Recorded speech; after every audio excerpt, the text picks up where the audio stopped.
She was placed at the most forgotten table in the hall. Wearing a thrift store dress, she clutched her napkin like it was a shield. No one noticed her, until a well-dressed man, whom everyone was whispering about, pulled out the chair next to her and asked if the seat was taken. She thought he'd leave after the salad, but what started there would change everything. But what happened next, no one could have imagined.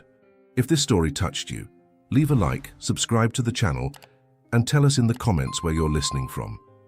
Your support keeps this channel alive and inspires us to continue telling stories like this. Olivia Hart adjusted the hem of her vintage lilac dress for the third time, tugging it gently, as if trying to stretch her confidence along with the fabric. The lobby of the Ravensshire Estate Hotel shimmered with crystal chandeliers and a warm golden glow that clung to everything like expensive perfume. It was a place meant for polished shoes, last names with weight, and silk that whispered wealth with every step. She didn't belong here, not really. Emily had begged her to come, her childhood friend, the bride's cousin, and now one of the bridesmaids spinning through the crowd in chiffon and charm. "You'll love it," she'd promised. "And I won't know a soul if you're not there." Olivia had agreed, despite the pit in her stomach that always followed her into rooms where elegance was currency. Inside the grand ballroom, people sparkled. Women floated past in gowns that caught the light like water. Men in tuxedos sipped champagne from glasses that looked like they'd never been washed by hand. A string quartet played something classical in the corner, Vivaldi maybe, and laughter curled into the high ceilings like smoke. Olivia was gently ushered to a round table at the farthest corner of the room. Table 7, as the little white card announced, was clearly an afterthought. The kind of place you put the guests who didn't quite fit. To her right sat a teenage boy glued to his phone. To her left, a woman in her 70s who nodded off between courses. Across the table, two middle-aged men seemed locked in a silent competition of who could avoid eye contact the longest. She sat, folded her hands in her lap, and gave the room a practiced smile, polite, pleasant, unassuming. Her dress, a find from a thrift shop, looked modest but charming in daylight. Here, under the chandeliers, it seemed faded. The once delicate lace looked tired, the shoes slightly too tight. She had pinned her hair into soft waves, hoping it would feel romantic. Instead, she just felt out of place. The worst part wasn't being alone. It was being invisible. She watched Emily from afar, dazzling and effortless in her pale green gown, surrounded by people who knew which fork to use and how to glide across a marble floor. Olivia glanced down at her untouched salad, poking at it like it might offer her company. She took a sip of lukewarm water and tried not to shrink in her chair. She reminded herself that she was not here to impress anyone. She was here for Emily. She had a warm heart, a quick wit, a gentle laugh. That should have been enough. Still, her chest tightened with the ache of not being noticed, not just tonight, but in life. She arranged flowers for a living, helped others celebrate their most beautiful moments, and then quietly disappeared once the petals fell. That had become her rhythm. Bloom for others, wilt in silence. A burst of laughter erupted from one of the central tables, and Olivia looked up. The centerpieces there were twice as tall, the people twice as loud. Confidence seemed to drip from their conversations. Her gaze drifted to the dance floor where couples swayed in synchronized perfection, spinning under the soft lighting like scenes from a movie she hadn't been cast in. She pulled her phone from her clutch, pretending to scroll, pretending not to care. But then, something shifted. It wasn't a sound, more like a silence. A breath held. A hush, subtle but undeniable, rolled through the room like the quiet before a storm. And then, she saw him. He stepped into the ballroom like he owned the air. Tall, broad-shouldered, dressed in a tailored black suit with a dark grey tie loosened just enough to look dangerous in the most polished way. His presence didn't demand attention, it absorbed it. A ripple moved through the guests as eyes turned. Whispers followed. But he didn't seem to notice, or maybe he just didn't care. His eyes, green and piercing, swept across the room, slow and deliberate. Olivia's heart stuttered. She dropped her gaze, suddenly too aware of how alone she looked. But something in the air told her not to move. She dared one more glance, And that was when it happened. He was walking toward her. She blinked. Was he? She checked over her shoulder, half expecting someone more glamorous to be behind her. But no. He stopped right beside her chair, leather shoes polished to a mirror shine, the faintest hint of cedar cologne. Then, in a voice rich and calm, he asked, "Is this seat taken?" Olivia's throat went dry. Her pulse thudded in her ears. No, she said, flustered. She motioned toward the empty chair beside her. "Please." He smiled, not the kind of smile that apologized or excused itself. No, this one was intentional, curious, disarming. And then he sat, at table 7, with her. For a moment, neither spoke. The rest of the ballroom buzzed on, but Olivia felt like they had stepped outside of it, into a quieter place, into a space that didn't follow the rules of chandeliers and champagne. She noticed details. The way his cufflinks shimmered like the sky before rain, the barely there scar on his left temple, the way he looked at her, not through her, not around her, at her. "I'm Ethan," he said simply, extending a hand. She took it. "Olivia." "Nice to meet you, Olivia," he said, his voice curling around her name like it belonged to something important. "I was late, and I needed an escape route. You seemed like the safest bet." She laughed, genuinely, the sound catching her off guard. "Escape route?" "From the madness. From relatives who think marriage is a finish line. From women trying to match me with their daughters. This table seemed calm." Olivia raised an eyebrow. "You chose the misfit table on purpose." He leaned in slightly, conspiratorially. "The best stories usually start at the wrong tables." She didn't know what surprised her more, that he'd said it, or that part of her believed him. And just like that, the night shifted. She was no longer the invisible girl in the faded dress. Something in her chest stirred, not nerves, not fear, but the first flicker of being seen, really seen, for the first time in a very, very long time. The chair beside her gave a soft creak as Ethan Montgomery settled into it, and Olivia could hardly believe it was real. She tried to breathe normally, but every cell in her body was suddenly alert, as though someone had turned up the brightness on the room. She glanced sideways, pretending to adjust her napkin, stealing another look at the stranger, who'd so effortlessly disrupted her quiet invisibility. Ethan. His name echoed in her thoughts, foreign and familiar, all at once. He reached for the glass of water in front of him and took a sip like he belonged there, at this neglected table, with its half-eaten salads and forgotten guests. Olivia noticed how even his smallest movements were deliberate. His fingers were strong, his nails neatly trimmed. A man who paid attention. She cleared her throat gently. "So, you're not a fan of the main festivities?" He smiled, a slow, thoughtful kind of smile. "Let's just say I've already met my quota of fake laughs and small talk for the night." His voice had a smooth timbre, warm but slightly tired. Olivia tilted her head, intrigued. "And yet, here you are, at a wedding." "My best friend's wedding," he clarified. "I couldn't skip it. But I didn't sign up for the matchmaking committee or the business pitches between courses." "You got business pitches at a wedding?" she asked, raising a brow. "Oh yes," he said with a chuckle. "One guy tried to show me a real estate deal on his phone while we were toasting the bride." Olivia laughed, a real unguarded laugh that shook her shoulders. "That's tragic." "Exactly," Ethan said, watching her. "That's why I came looking for a different kind of conversation. And here you are." There was something in the way he said it, not flirtatious, not exaggerated, just genuine, like he actually wanted to be there, like this moment wasn't an accident. "You might be disappointed," Olivia said lightly. "I'm just a florist who was dragged here by her best friend." "I don't think that's disappointing at all," he replied. "Besides, I like flowers." She smiled, her fingers brushing the rim of her water glass. "Do you?" "Grew up around them, actually. My mother had a greenhouse. Orchids mostly. She swore they had moods." "She's not wrong," Olivia said, a spark lighting in her chest. "They do. Some bloom better when you talk to them. Others just want space." Ethan leaned in slightly, resting an elbow on the table. "What do you do when one refuses to bloom at all?" "Patience," she said without hesitation, "and a little faith." Their eyes locked then, just for a second too long, and Olivia felt something shift.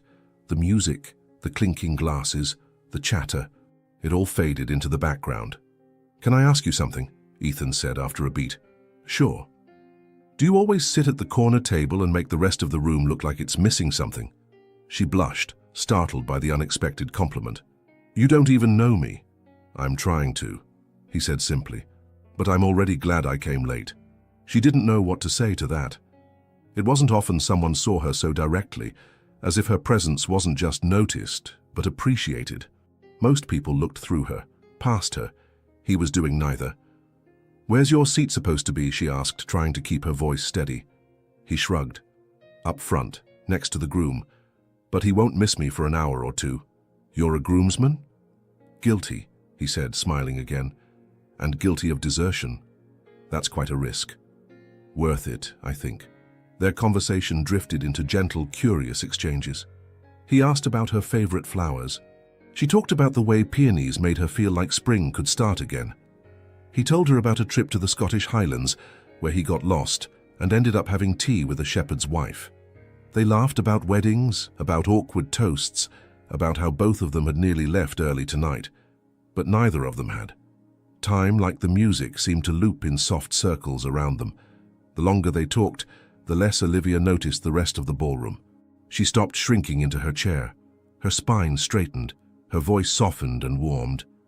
At one point, a waiter approached and tried to discreetly whisper something in Ethan's ear. "Mr. Montgomery, the family is asking—" Ethan lifted a hand. "Tell them I'm exactly where I want to be." The waiter hesitated, then nodded and stepped away. Olivia blinked. "Mr. Montgomery." Ethan exhaled. "Right, I suppose that's fair to explain. My name's Ethan Montgomery. I run a company. A few, actually." She tilted her head. "You say that like you're trying not to sound like a CEO." "I'm trying not to sound like a cliché," he replied. "But yes, I own Montgomery & Co. We're in tech, real estate, investments, boring stuff really." Her mind reeled slightly. She'd heard that name on a billboard, in an ad, maybe in a headline once. She tried to keep her expression neutral, but he noticed. "You okay?" "Yeah, just—" She laughed nervously. "That explains the waiter. And the tux that fits like it was sewn on you. I prefer when people don't know. It's exhausting being seen for your bank account." Olivia looked at him then, truly looked. And she realized he wasn't exaggerating. For all his polish and confidence, there was a weariness behind his eyes, a quiet kind of loneliness. "Well," she said gently, "you're safe at table 7. Here, you're just the guy who likes orchids." He chuckled, something softening in him. "Good. I needed that."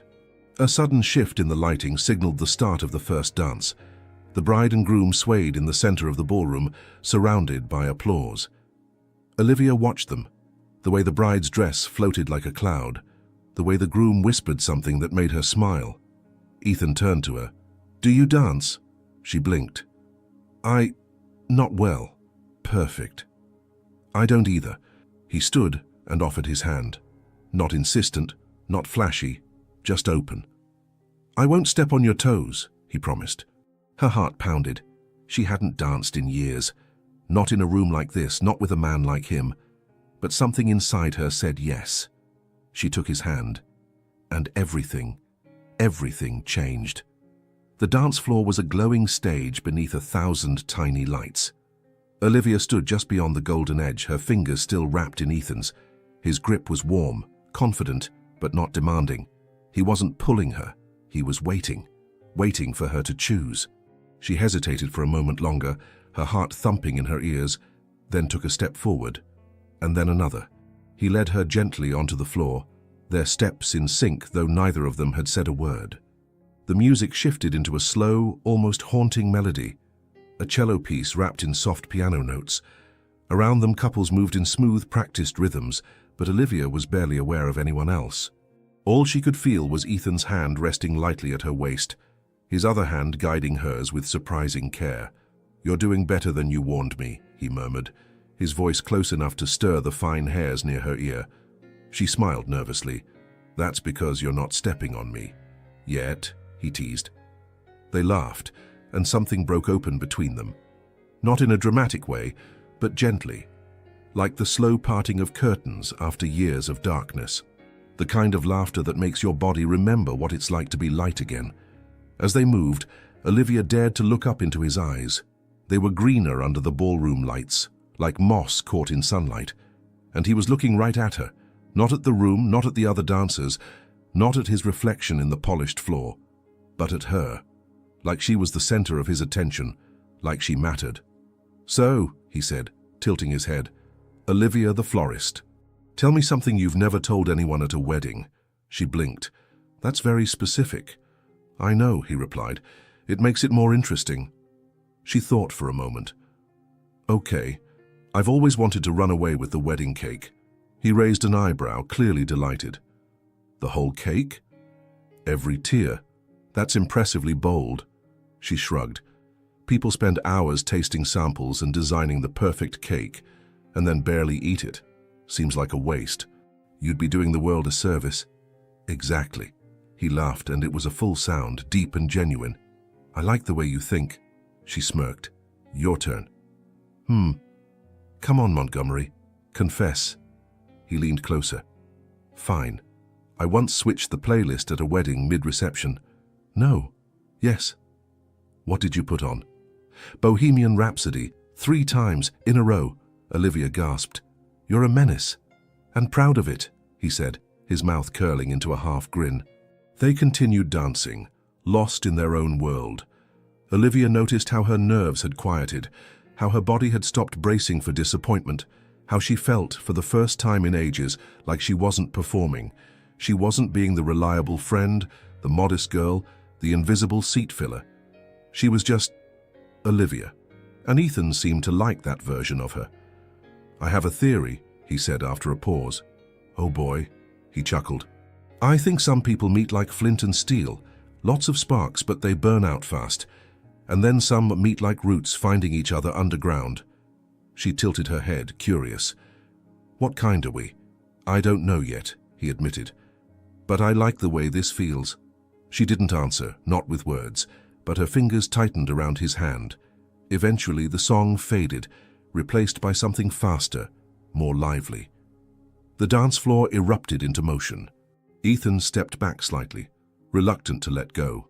"Want to keep going?" he asked. She glanced around. "I think we just survived one song without major injury. Might be best to quit while we're ahead." "Fair point," he said, offering his arm like a gentleman. "Shall we retreat?" They returned to table 7, now oddly warm in its familiarity. Olivia's water glass had gone untouched.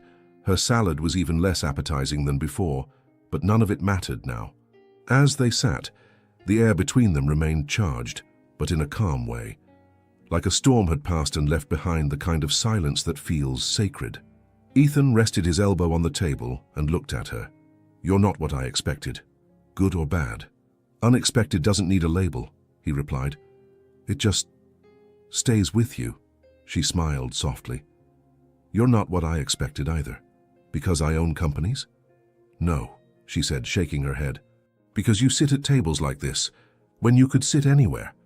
He seemed to study her for a moment, his expression unreadable. Then he said quietly, "I sit where I find something worth staying for." It hit her harder than she wanted to admit. She looked down, brushing a non-existent crumb from the tablecloth. "You know," he continued, "it's strange. I've spent years walking into rooms like this, filled with people, noise, performances, and I've never wanted to stay as much as I do right now." Olivia looked up. His eyes hadn't moved. They were still on her. A strange warmth spread through her chest. She should have been skeptical, defensive, but something about the way he spoke, the way he didn't try to impress her, made it hard to keep her walls up. "What happens next?" she asked, half teasing, half curious. Ethan leaned back, thoughtful.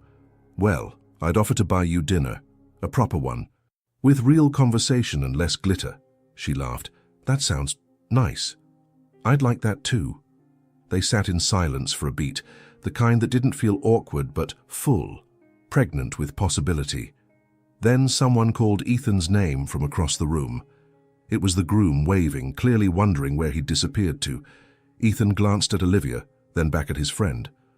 "I should go say hello," he said, a little reluctantly. She nodded. "Of course, go be a groomsman." He stood slowly, adjusting his cufflinks. Then he turned to her. "Don't disappear." She blinked. "I won't." He smiled. "Good." And with that, he walked away, weaving through tuxedos and sequins, leaving behind the scent of cedar and something harder to define, something she couldn't name yet. Olivia sat there, her fingers still tingling from where they had touched. She wasn't sure what had just happened, but it felt like something rare, something she didn't want to lose. When Ethan returned, it wasn't with the casual stride of earlier, but with an almost magnetic focus. His eyes found Olivia across the room, like she was gravity, like something in him recognized exactly where to go.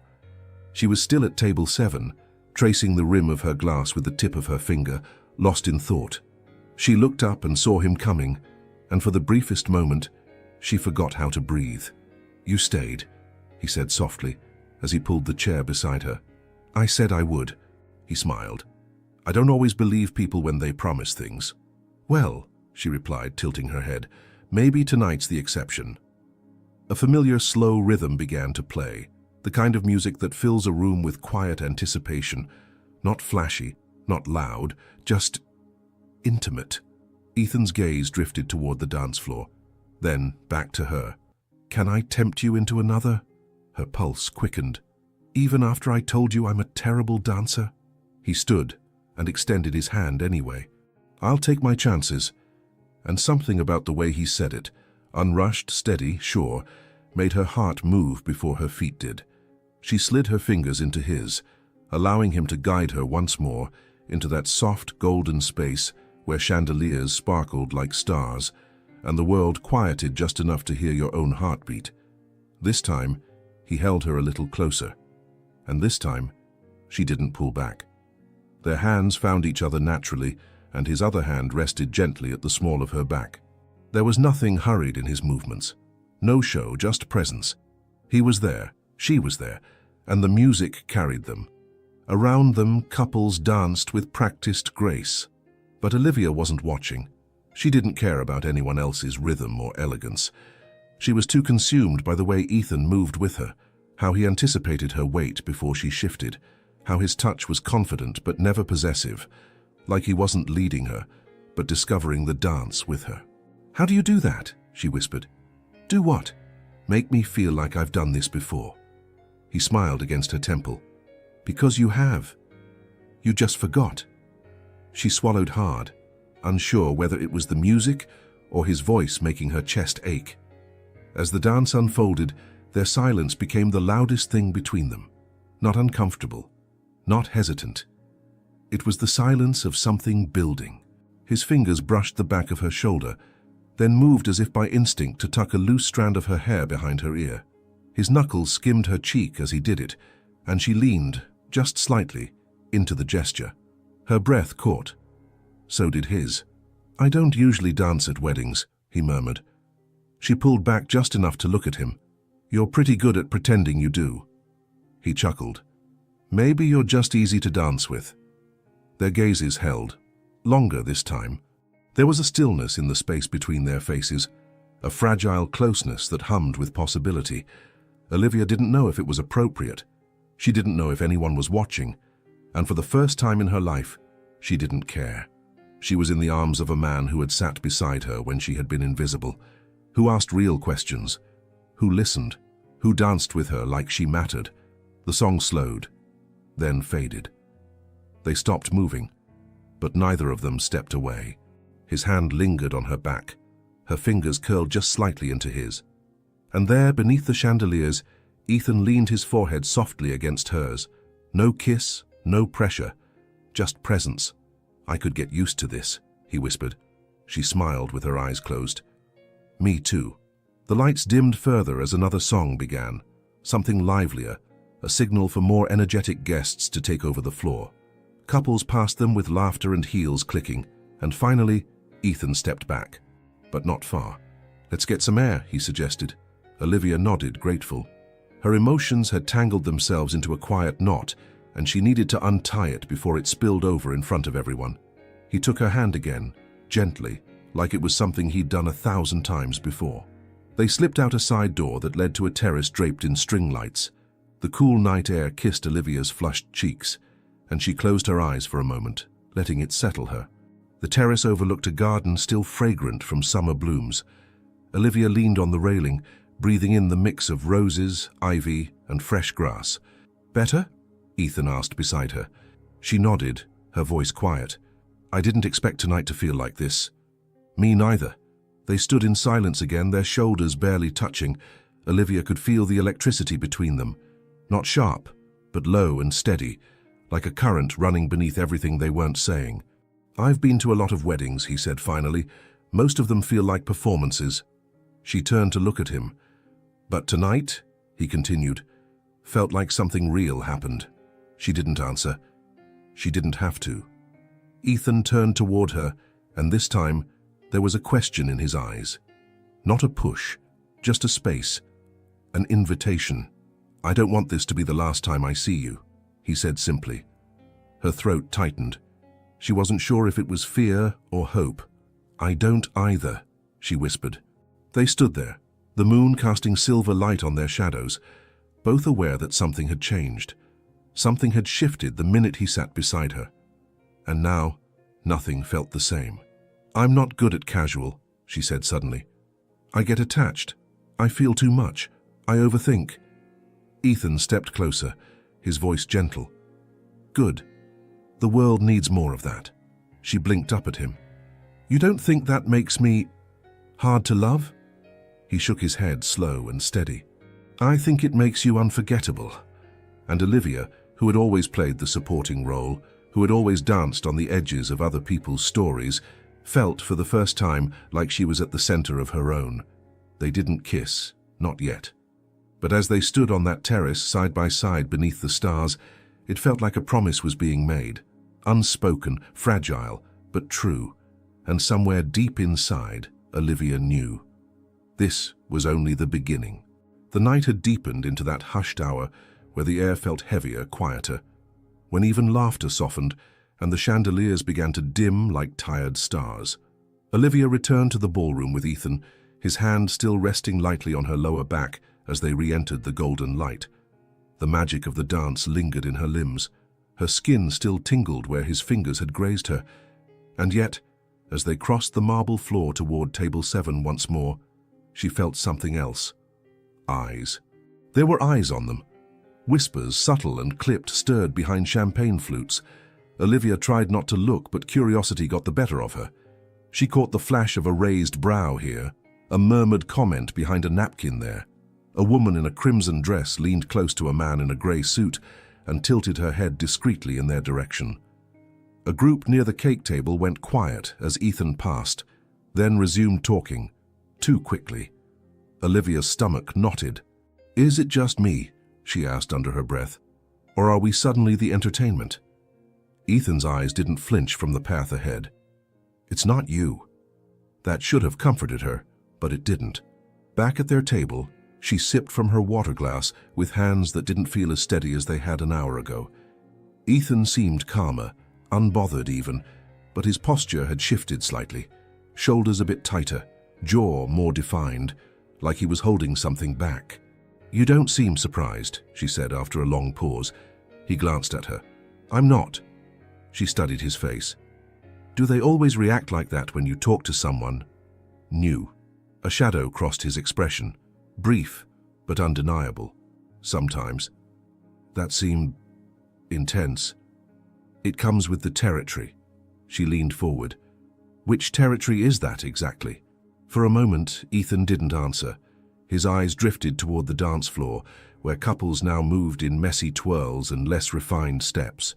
The formal part of the evening was giving way to loosened ties and kicked-off heels. Then he turned to her, his voice quieter. "My life doesn't leave much room for normal." Olivia tilted her head. "Define not normal." "I've built a company people like to talk about, and a reputation people like to exaggerate. They see my name and fill in the blanks. Sometimes with awe, sometimes with envy, sometimes with fear." "Fear?" He exhaled. "Power makes people uncomfortable." especially when they don't understand how you use it. There it was again, that polished honesty, the way he didn't dodge questions, but didn't overshare either.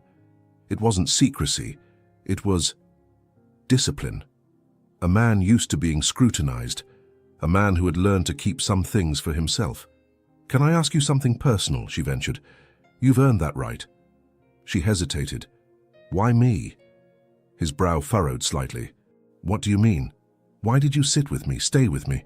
Everyone here clearly knows who you are. They expected you to be somewhere else, with different people, people who match your world." A muscle in his cheek tensed. He leaned in, lowering his voice. "Because when I walked into that ballroom tonight, everyone looked at me the same way they always do, with calculation, with expectation, like I was a puzzle they wanted to solve for their own benefit." He paused, his gaze steady on hers. "But you," he said, his voice almost a whisper, "you looked at your salad like it was a complicated decision.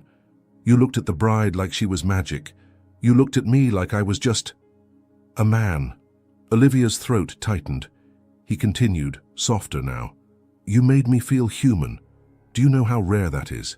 She didn't know what to say, so she said nothing. Instead, she reached out, resting her hand gently on the back of his.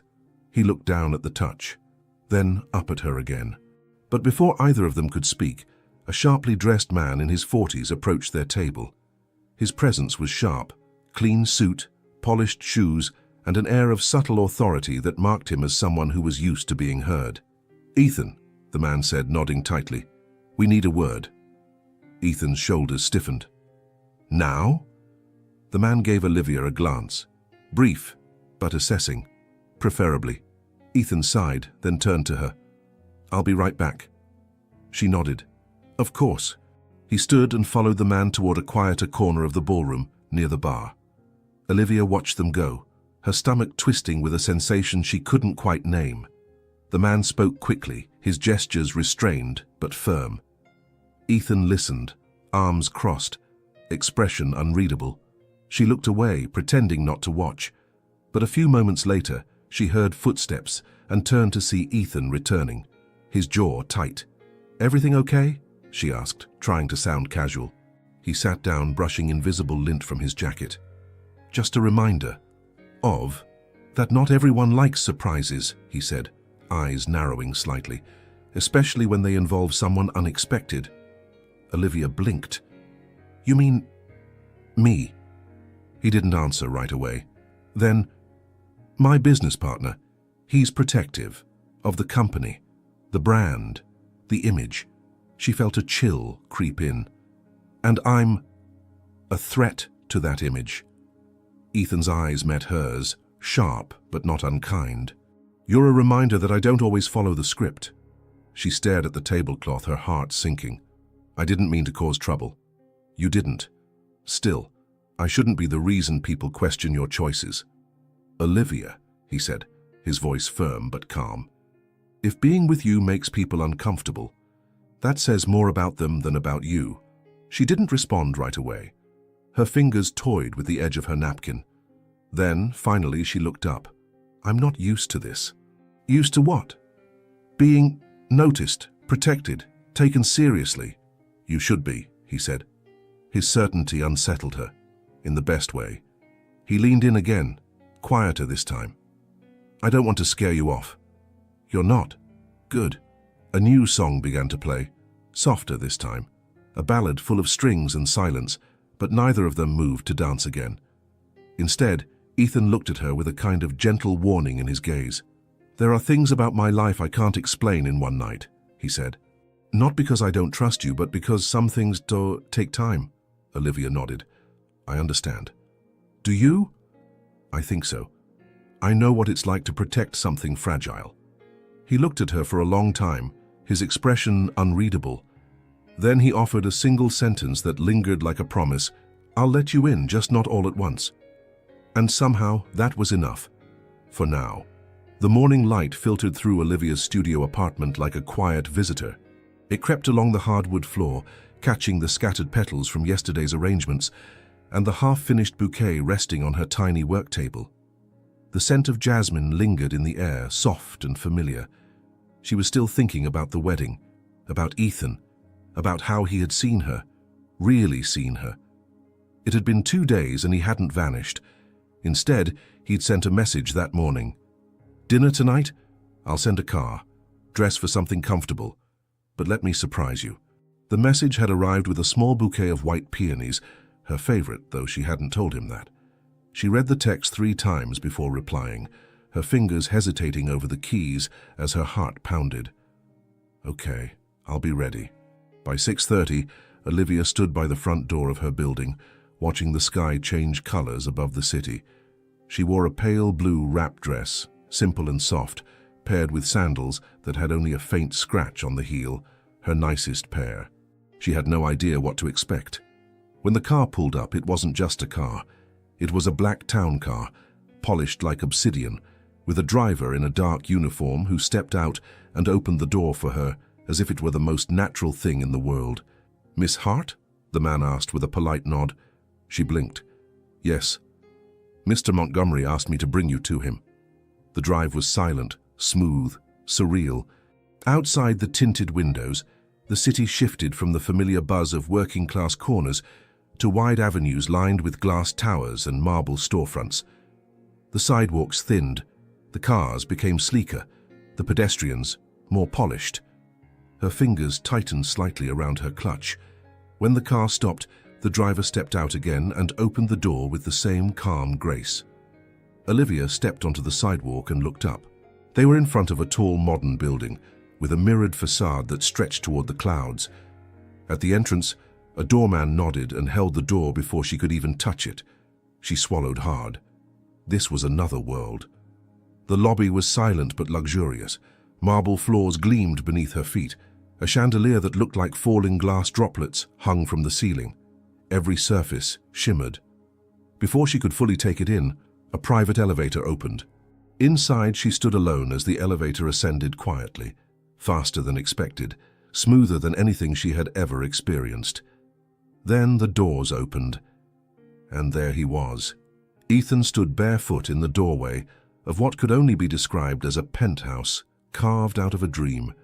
He wore a navy sweater pushed up at the sleeves and dark slacks. Casual, comfortable, effortlessly elegant. "Hi," he said with a smile that didn't try too hard. "Hi," she replied, her voice soft. He extended a hand. "Come in."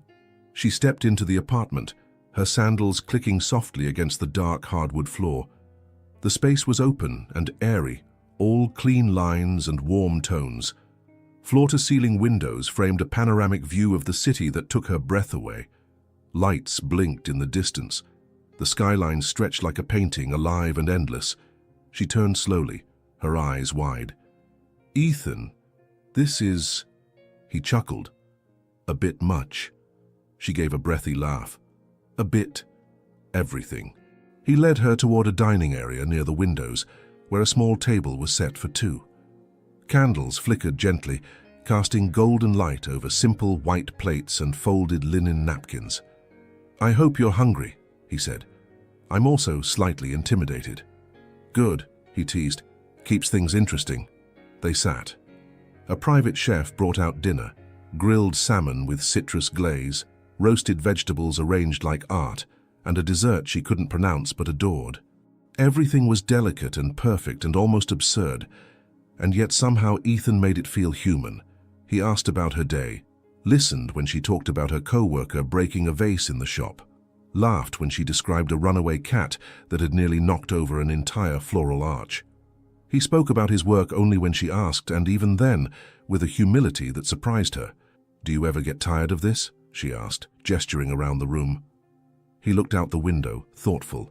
"Sometimes." "Of what, the view?" "The insulation." She frowned. "Up here it's beautiful," he explained, "but it's also quiet in a way that makes you forget what real noise feels like. It's easy to lose yourself in the height." She nodded slowly. "You mean, you stop feeling the ground beneath your feet?" "Exactly." Their eyes met. "I think that's why I wanted to see you again," he said. "You remind me there's still gravity." She blushed. They stood after dinner, walking barefoot onto the balcony. The night was warm, the breeze soft. Below them, the city pulsed with life, tiny lights flickering like distant stars. "This view," she whispered. "I could stare at it for hours." "You can," he replied. She glanced at him. "I'm serious," he said. "Any time. It's yours too." She shook her head gently. "I don't know how to exist in a place like this." "You already do." He said it with such ease, such quiet certainty, that for a moment she believed him. But then reality crept in. Olivia thought about her studio apartment with the creaky pipes and chipped tile, about the dresses from thrift stores and coupons clipped from magazines, about the way she counted every dollar every week. This was not her world. She looked down at her sandals, suddenly too aware of how plain they were. "I don't want to be a project," she said, her voice almost a whisper. Ethan turned to her sharply. "You're not. I don't want to be someone you rescue from simplicity." He stepped closer. "That's not what this is." "Then what is it?" He took her hands in his, steady and warm. "It's me," he said. "Choosing someone who makes me feel real in a life that too often feels staged." She searched his eyes. "But what happens when this wears off?" "It hasn't yet," he replied, "and I'm not interested in letting it." They stood there, hands entwined, surrounded by glass and stars and the quiet hum of the city. Olivia didn't know what to say, so she said nothing. But her silence wasn't distance, it was permission, and Ethan understood that. The wind played with a loose strand of her hair. He reached up gently, tucking it behind her ear. No performance, no promises. Just the truth of a moment that neither of them had expected, and neither of them wanted to end. Olivia stood at her kitchen sink the next morning, rinsing the same mug twice without realizing. The scent of jasmine from her windowsill planter wafted through the air, but it felt like a fragrance from another lifetime. The night before lingered in her chest like a song with no clear ending. Ethan's penthouse, the dinner, the view, his words. She had walked into that world curious. She left it questioning everything. On the surface, nothing had changed. She was still Olivia Hart, florist, renter of a one-room studio with creaky floors and a bathroom mirror slightly tilted to the left. Her shelves were filled with books from second-hand stores and chipped mugs that didn't match. She still left the heater off on warmer nights to save money, still packed her lunch in the same container since college, but something inside her had shifted, because now she knew exactly what it looked like to live above the clouds. What it felt like to stand on marble floors and sip wine chosen by a sommelier, whose name she couldn't pronounce. She had touched the silk of a world not her own, and it had left fingerprints. At the shop, everything felt louder, sharper. The snip of scissors, the rustle of paper, the creak of the cooler door. It all grated more than usual. Her co-worker Denise noticed.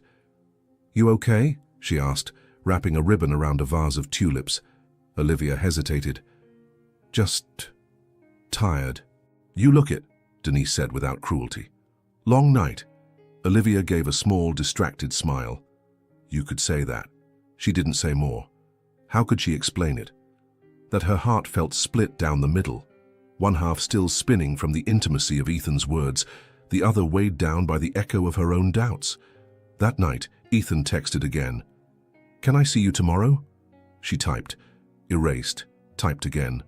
Finally, yes. The next evening, he picked her up himself. This time, no car service. Just Ethan, in dark jeans and a worn leather jacket, leaning casually against his silver Aston Martin parked in front of the shop. "You look..." He paused, grinning. "Like trouble." She rolled her eyes, but smiled. "You're late." "Fashionably," he said, opening the passenger door for her. They drove out of the city, music low, conversation lighter than usual. Ethan told her stories from his college days, how he once got locked in a wine cellar during a fundraiser and had to call his sister from a landline to be rescued. She laughed, grateful for the ease, grateful he wasn't trying to impress her tonight. They arrived at a small restaurant tucked between trees on a quiet hill, with candles flickering in every window and a fireplace that crackled behind the bar. Cozy, intimate, human. She exhaled, relieved. But as the hostess greeted them, Olivia noticed the subtle pause when she said Ethan's name. The straightening of posture, the shift in tone, like something clicked, and suddenly they weren't just a couple on a date, they were his guests. They were seated at a table by the fire. The menu had no prices. The wine list came on a leather-bound book. Olivia ran her fingers over the silverware, suddenly hyper-aware of how unfamiliar everything felt. He noticed. "You okay?" he asked gently. She smiled too quickly. "Of course." But the truth gnawed at her. It wasn't just the restaurant. It was everything. The way the waiter deferred to Ethan, the glances from the other diners, the scent of cologne she couldn't name, the quiet pressure of trying to belong in a place that had its own language. By the time dessert came, she was quiet. He leaned forward.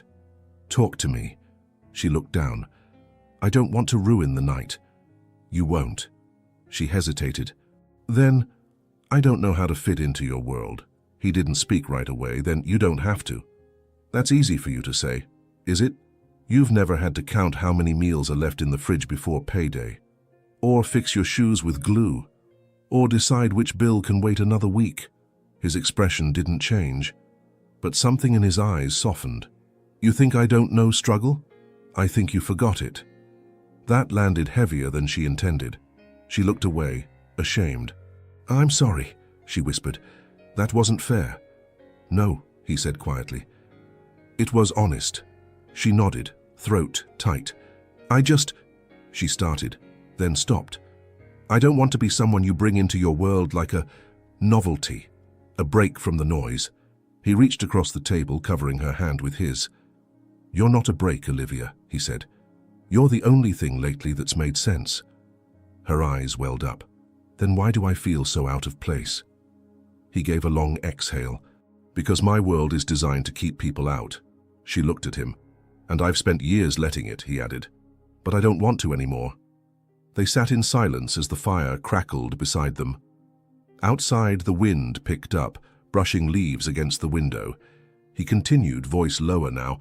"I know what this looks like. I know how ridiculous parts of my life are. But when I'm with you, I feel like I can breathe." She bit her lip. "Just don't run," he added. "Even if it's scary. Even if it's different." "I'm not running," she said softly. "I'm just adjusting." He smiled. "I can work with that." When he walked her to her door later that night, he didn't try to kiss her. He just held her hands and looked at her like she was the only solid thing in a world made of smoke. And for the first time, she believed him. Almost. The invitation came in the form of a folded note inside a bouquet of wildflowers. "Let me show you where I go when the noise gets too loud." No date. No time, just that. Olivia held the paper between her fingers, her heart thudding with a strange mixture of fear and curiosity. Ethan hadn't called or texted since their dinner, only this. But somehow, it felt like more than a message. It felt like a key. That Friday he arrived in person. He wore jeans, a worn flannel shirt, and boots that looked like they remembered mud. His car this time wasn't sleek or silver. It was a navy SUV with scratches on the sides, and pine needles still stuck to the tires. "Ready?" he asked. She stared at him, her mind racing. "Where are we going?" He smiled. "Away." They drove for hours, the city falling away behind them like a dream dissolving. Buildings turned to fields, fields to woods. The air changed too, less exhaust, more earth. Olivia rolled down the window and let the wind tangle her hair. For the first time in days, she didn't feel watched. She didn't feel small, she just existed. Ethan played music she didn't expect. Old acoustic tracks, indie folk songs she'd forgotten she loved. They didn't talk much, and that was okay. The silence between them had grown comfortable. Eventually, they turned onto a dirt road flanked by tall trees and winding fog. At the end of it stood a cabin, modest, weathered, and surrounded by nature so still it made Olivia hold her breath. "This is yours?" she asked, stepping out. He nodded. "My grandfather built it. I keep it the way he left it." The lake shimmered behind the trees, catching the last rays of daylight. A small wooden dock reached into the water like an open hand. Birds chirped somewhere above. The only sound was nature itself. Olivia wrapped her arms around herself. "It's beautiful." Ethan grabbed their bags and gestured toward the porch. No service, by the way. No internet, no signal, no Wi-Fi. No distractions. She raised an eyebrow. You sure you'll survive? He grinned. Already feel better.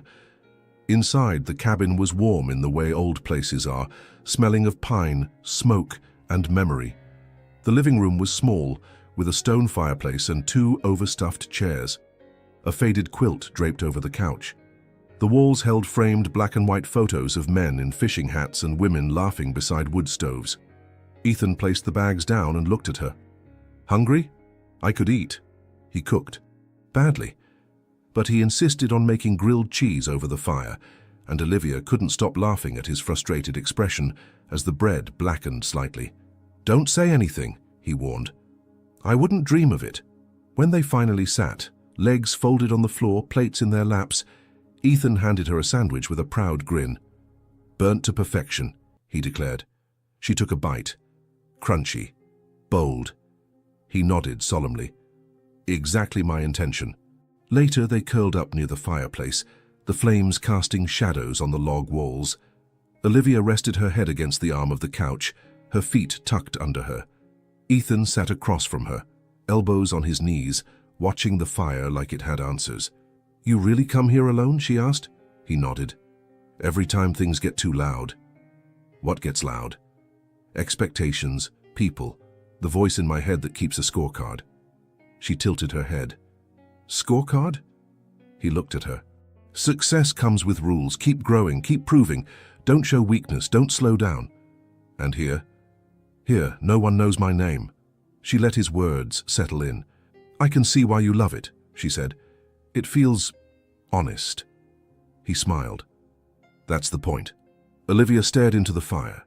The crackling soot reminded her of childhood winters, of sitting beside her dad on cold nights with mismatched socks and stories about stars. It had been a long time since she'd felt something so real, so unpolished. They didn't speak for a while, just breathed in the silence. It was Ethan who broke it. You want to know the truth?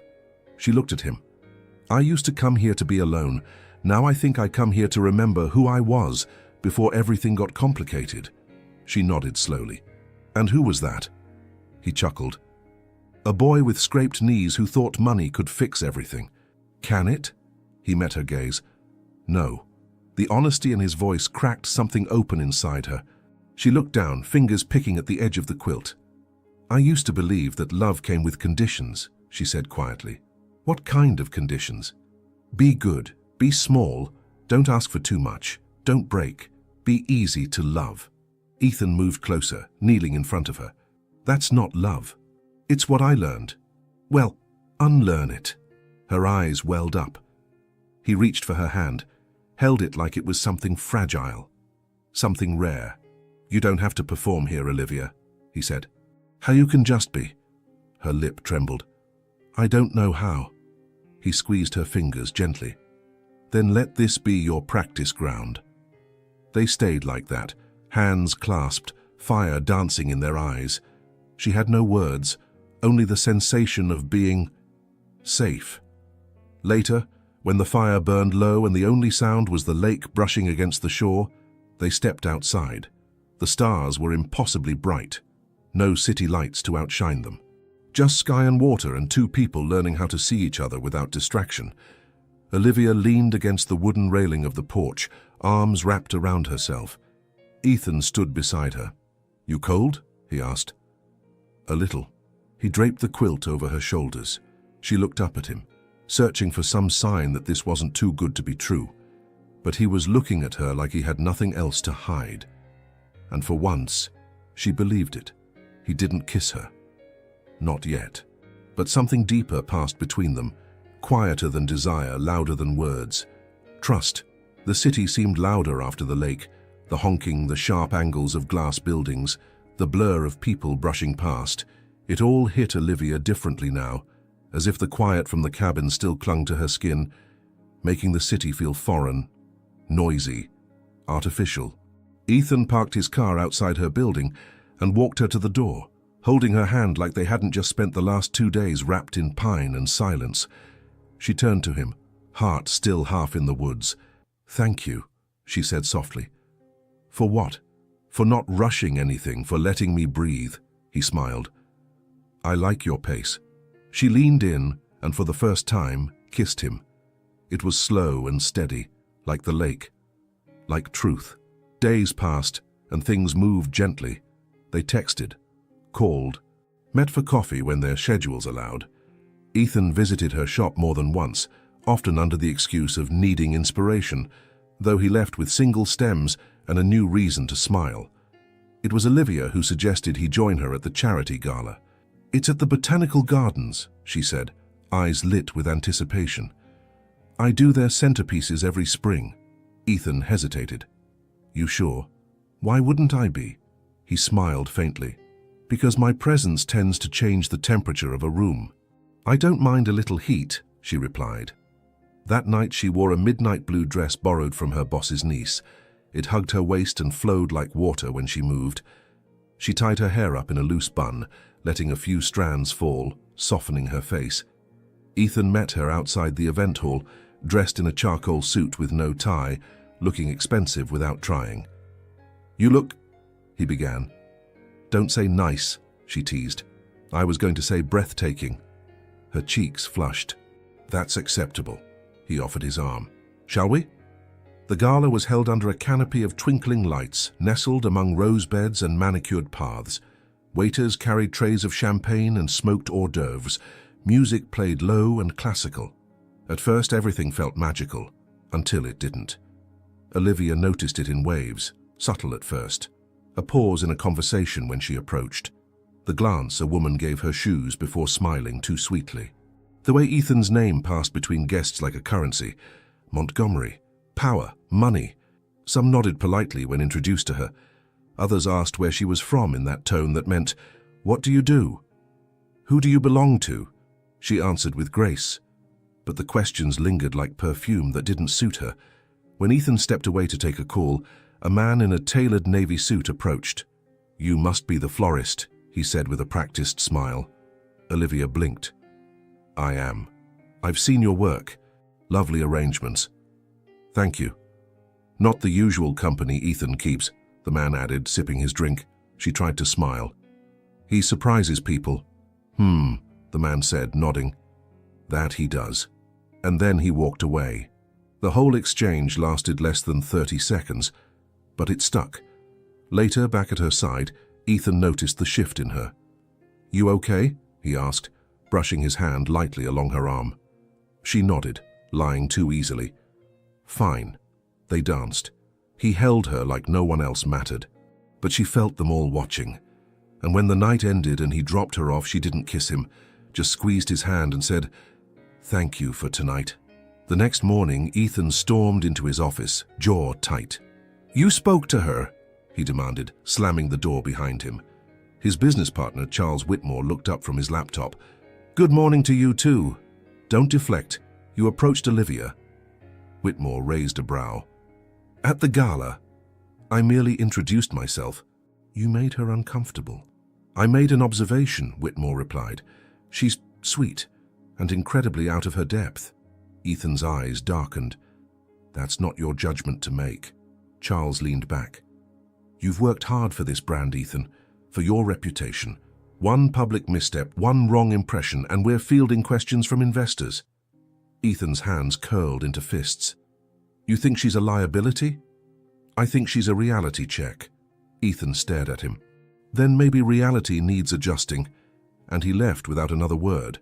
Olivia didn't hear from Ethan that night or the next. She didn't panic, not immediately. But the silence echoed. At the flower shop, she found herself checking her phone too often.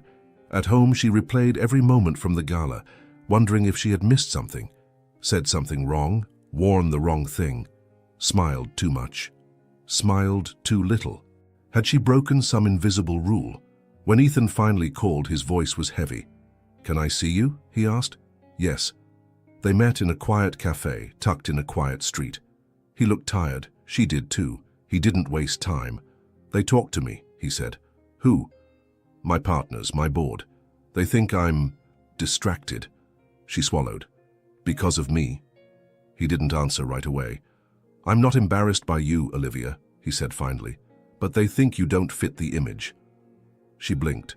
"And do you think that?" He shook his head. "I think they're wrong, but they have power." "Yes. So what does that mean for us?" He looked at her, really looked. "It means we're going to have to choose what matters more, them or this." A beat of silence passed. "I can handle whispers," she said. "I can handle glances, but I won't be made to feel like I'm your mistake." "You're not. Then fight for me." "I already am." She reached for his hand. He gripped it tightly. The world wasn't going to make it easy, but neither of them was ready to let go, not yet. The bell above the door chimed softly as Ethan stepped into the flower shop. It wasn't grand, it wasn't even particularly neat. Buckets of fresh blooms lined the floor. Ribbons trailed from open drawers. A small radio played an old love song in the background, slightly out of tune. The air smelled of lavender, eucalyptus, and sun.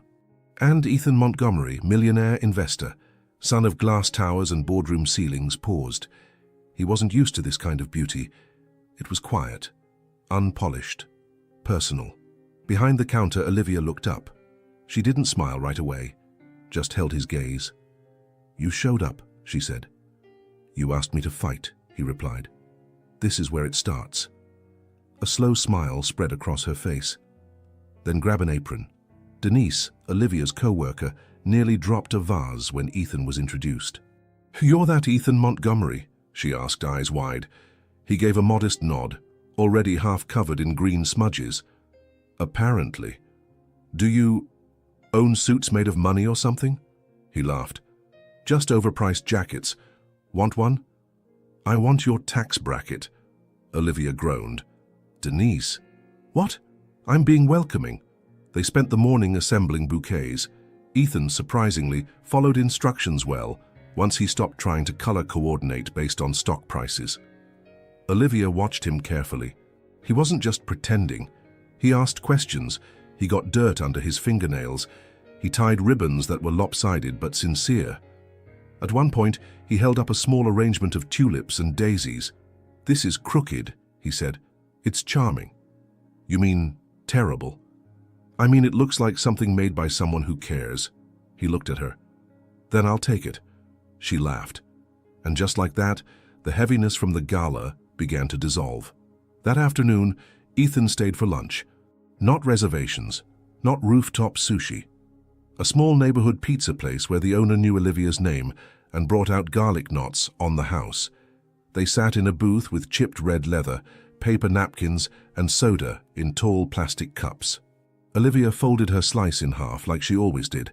Ethan attempted the same and ended up with cheese on his cuff. "You're very brave," she teased. "I like to live dangerously," he replied, licking sauce from his thumb. Their laughter blended into the clatter of dishes and background chatter. For the first time in weeks, neither of them felt like they had to explain who they were. They just were. Ethan leaned back, eyes softening. "I can see why you like it here." She tilted her head. "Because of the pizza. Because of how people look at you." She paused. He continued. "Not because they want something, not because they expect you to be anything but exactly who you are." Her breath caught. "It's humbling," he added. "And grounding, and honestly, kind of addictive." She smiled, and he reached for her hand across the table. No flash, no audience, just real. Later, back at the shop, Olivia showed him the storage room. It wasn't glamorous, just shelves of vases, dried flowers, a fridge humming in the corner. But there, away from customers, she opened up in ways she hadn't before. "This is where I come when I need to think," she said. "When I need to remind myself that messy can still be beautiful." He leaned against the doorframe. "Is that what you think we are?" "Messy?" "Yeah," she nodded, "but in a good way." He stepped closer. "You know, I've spent years making everything look effortless. The suits, the speeches, the numbers. But it's all work, exhausting, calculated work." She looked at him, eyes gentle. "And here, I don't want to be perfect. I just want to be enough." She reached for his hand. "You already are." He exhaled, and something heavy left his shoulders. That evening they walked through Olivia's neighborhood. It was loud in a different way. Kids on scooters, music from open windows, neighbors waving from balconies. They stopped at a park bench under a tree lit by string lights. "This is where I grew up," Olivia said, pointing to a faded brick building. "Third floor, 1 bathroom, 100 stories. Your parents? Gone now. But they made every square foot feel like home." Ethan was quiet. "I used to be ashamed of this," she added, "of where I came from, of what I didn't have." He turned to her. "You shouldn't be." "I'm not anymore. Because now I know what having really means." "And what's that?" She looked at him. "Love, safety, people who see you." He didn't respond. He just pulled her into a long, quiet embrace beneath the lights. Back in her apartment, they sat cross-legged on the floor, sharing cookies and cheap red wine from mugs. Ethan glanced around the small space, her books stacked sideways, her old couch with one leg shorter than the others, the Polaroids pinned to the wall. It wasn't sleek, it wasn't symmetrical, but it was hers, and he found himself falling in love with every corner. "You know," he said, "I've been in hundreds of homes more expensive than this." She raised a brow. "Of course you have, but this one feels warmer." "Probably the radiator stuck on high." He chuckled. "No, it's you." She looked down, suddenly shy. He reached out and touched her cheek. "You don't need chandeliers or staff or statements," he said. "You light up a room with your presence, and I didn't realize how dark mine had been until you walked in." Her throat tightened. "You mean that?" she whispered. "Every word." They sat in the silence that followed, full, safe, whole, and for once neither of them felt like they had anything to prove. The invitation came again, but this time it wasn't flowers or folded notes. It was Ethan himself. He showed up at Olivia's shop one ordinary Thursday afternoon, holding a picnic basket and wearing a crooked smile. "Come with me?" he asked. She blinked. "Now." No phones, no expectations, just you and me. She looked at Denise, who mouthed, "Go." So she went. The drive to the lake felt different this time. There was no nervousness, no guessing, just anticipation. They didn't talk much. They didn't need to. The trees leaned in the same way. The dirt road curved exactly as before, and when they arrived at the cabin, Olivia stepped out like she was coming home. The porch creaked under her feet. The door opened with that same familiar sound. But something was different. The cabin had been gently transformed. Candles flickered from inside glass jars placed along the windowsills. Twinkle lights were strung across the porch beams, glowing soft and golden. White wildflowers lined the pathway to the dock, and music, just a whisper of violin, drifted through the open window, subtle and slow. Olivia turned to him, breath caught. "Ethan," he held her hand. "I needed to bring you back here," he said, "because this is where everything changed." She squeezed his fingers. "You're not going to make me dance again, are you?" He smiled. "Not unless you want to." They walked toward the dock. It was dusk now.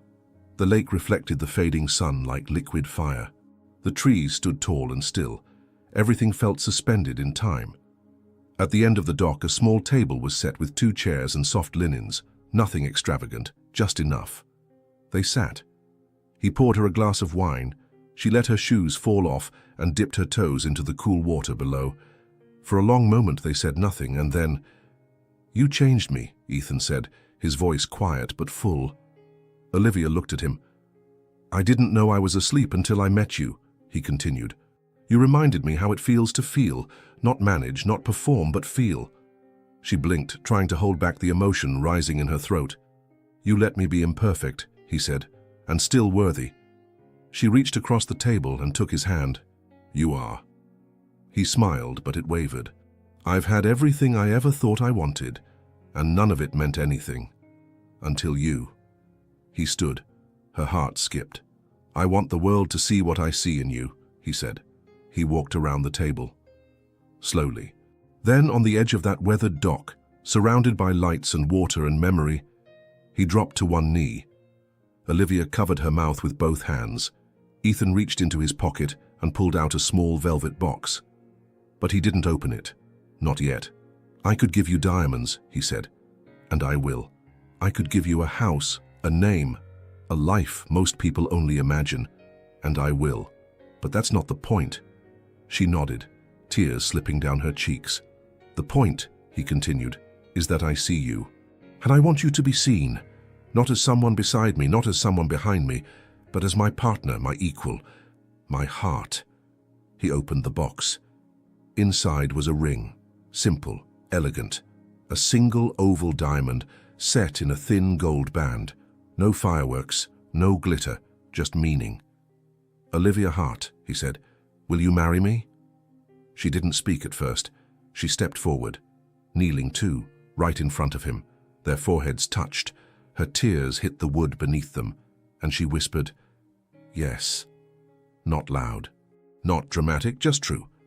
He slipped the ring onto her finger. It fit like it had been waiting for her. They kissed, not like the first kiss, not like a movie kiss, like a vow. Later, they sat on the porch, wrapped in one blanket. Stars appeared one by one. The lake was dark now, still reflecting the last light of day. She leaned against him. "Why here?" she asked. "This was the first place I ever felt like myself," he said. "Because of you."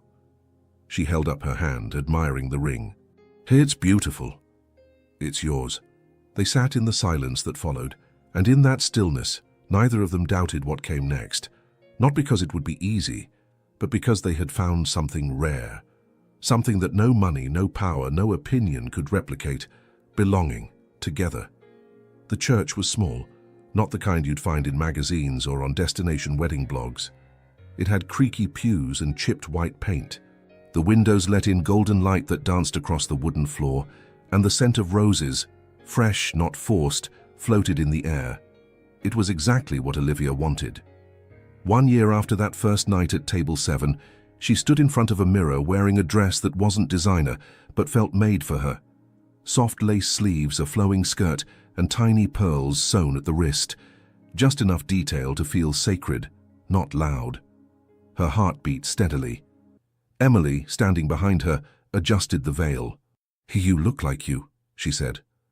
Olivia smiled. "That's the goal." Outside, the world waited. Not a crowd of celebrities. Not a list of names Ethan's board had approved. Just people who mattered. Florists. Friends. A few of Ethan's colleagues who'd come to understand who he really was. Denise, in a blush dress, cried before the ceremony even began. And Ethan, waiting at the altar. He wore a tailored navy suit. No tie. Sleeves slightly rolled. His hair was just a little out of place, like he'd run his hand through it a few times too many. And when Olivia stepped into the aisle, flanked by candles and the soft swell of strings, he looked at her like she was the only thing he'd ever gotten right. She walked slowly, each step a quiet vow, each breath a release of everything she used to believe she didn't deserve. When she reached him, he took her hands like he'd never let them go. The officiant spoke gently, about love, about patience, about building something that could stand when the storms came, and then they read their own vows. Ethan's voice trembled once, but he didn't hide it. "I fell in love with you the moment you looked at me like I wasn't anything more than a man," he said. "You saw through everything, and you stayed, and you taught me how to stay, too." Olivia's eyes blurred with tears. "I thought I had to shrink to be loved," she said. "But you gave me space to grow. You never asked me to be anything other than myself, and somehow that made me more. They didn't promise perfection. They promised presence. They didn't speak of fairy tales. They spoke of mornings when one might be tired and the other patient, of forgiveness, of dancing barefoot in kitchens and fighting about laundry and still choosing each other at the end of every single day. When the ring slid into place, it wasn't magic. It was choice. And that made it even more sacred. The reception wasn't in a ballroom. It was in a garden. Tables beneath string lights, laughter rising with the dusk. Flowers everywhere, not in tight arrangements, but wild, blooming freely. Olivia had made each one by hand, with help from her team. No florist was off duty that day. Ethan stood near the dance floor talking to Olivia's old neighbor. He looked comfortable, even with dirt on his shoes from the grass. He laughed, leaned in, listened. He belonged. Olivia watched him from a distance. Her husband. Still strange to say. Still exactly right. Emily walked over and handed her a drink. You didn't just marry a man, you softened him. Olivia smiled. He softened me too. They toasted. Later, as the sun slipped behind the trees, Ethan found Olivia again. Dance with me? Always. They moved slowly under the lights, surrounded by people who had rooted for them and people who had once doubted and now stayed quiet. There were no grand speeches, no confetti, just hands, just rhythm, just presence. And then, the moment Olivia had once only imagined, she looked in the mirror at the end of the night, makeup a little smudged, her dress slightly wrinkled, hair coming undone. She looked tired, glowing, whole, and for the first time in her life, she saw a woman who had never needed to be more to be loved, because she had finally let herself be seen, and had loved someone back without shrinking. A fairy tale?